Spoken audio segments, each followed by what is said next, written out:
Quais são as outras escolas da antropologia jurídica, além da escola britânica, que vimos na aula passada? Você já pensou nisso? Então, segura aí, esse é o tema de hoje. A escola da antropologia jurídica francesa é marcada no seu início pelo total silêncio em matéria jurídica. Isso se deve ao modelo colonizador francês, cuja característica é a imposição do Código Civil napoleônico aos nativos colonizados. O Código, do início do século XIX, é considerado o exemplo máximo da perfeição da racionalidade humana e símbolo da escola da exegese francesa, representante do positivismo jurídico legalista. Mesmo tendo aparecido tardiamente para a antropologia jurídica, a França contribuiu muito com as teorias de Coulanges, Durkheim e Stroh. A obra mais famosa de Fustel de Coulanges é A Cidade Antiga. Nela, com o uso do método comparativo, o autor investiga as condições sociais, culturais e religiosas, sobretudo o culto aos mortos, para o nascimento do direito. Logo, a religião, ou seja, o culto aos mortos, é o eixo motriz dos institutos jurídicos. Por exemplo, a propriedade, onde cada família tinha seu lar, seus antepassados e seus cultos aos deuses.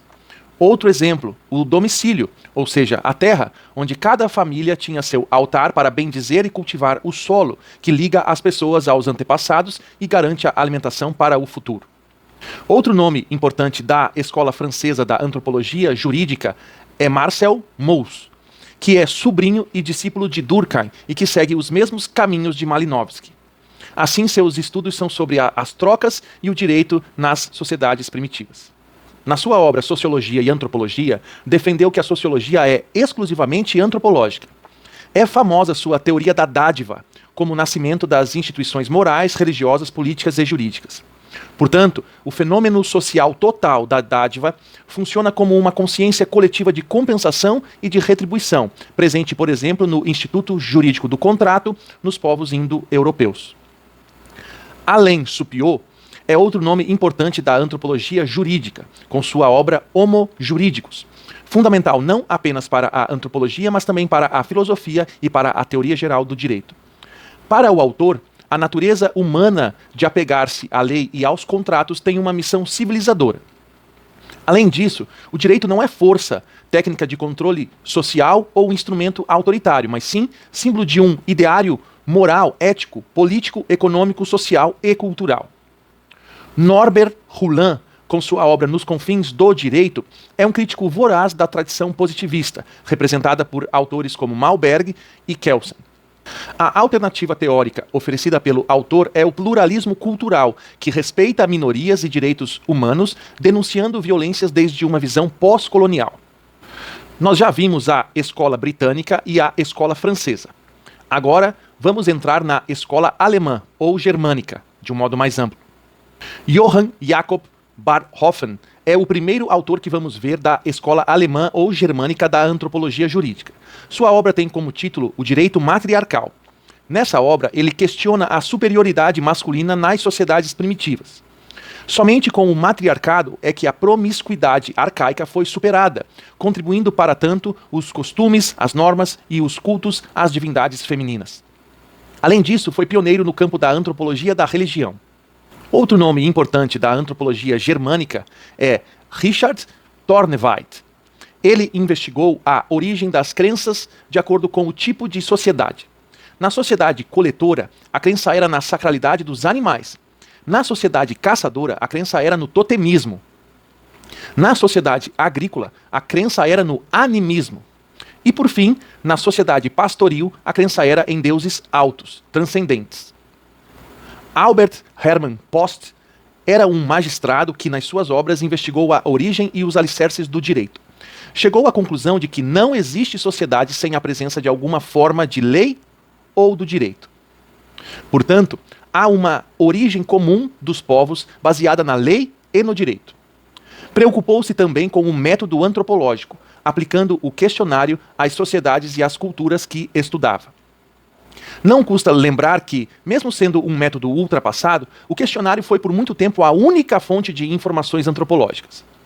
Com fundamentos no idealismo, no romantismo e no evolucionismo, Joseph Kotler afirmou ser o direito um fator de evolução da humanidade com a finalidade de preservar valores e de estabilizar a sociedade. A escola germânica chegou ao seu fim com a derrota alemã na Primeira Guerra Mundial, representada no Tratado de Versalhes.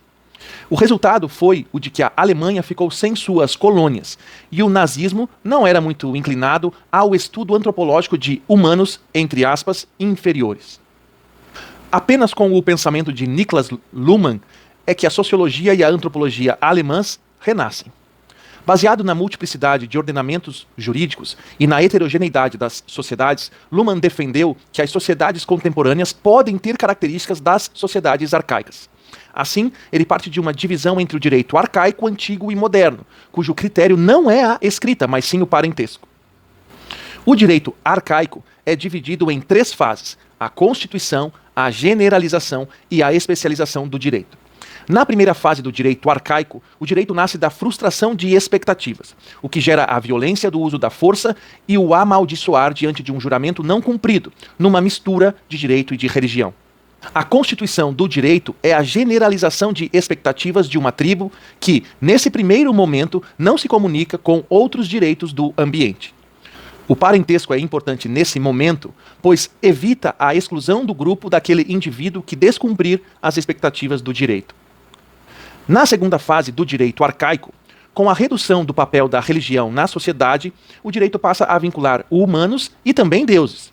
Nesse momento, a lei de Talião funciona como uma generalização do direito, fazendo retornar a ordem para a sociedade.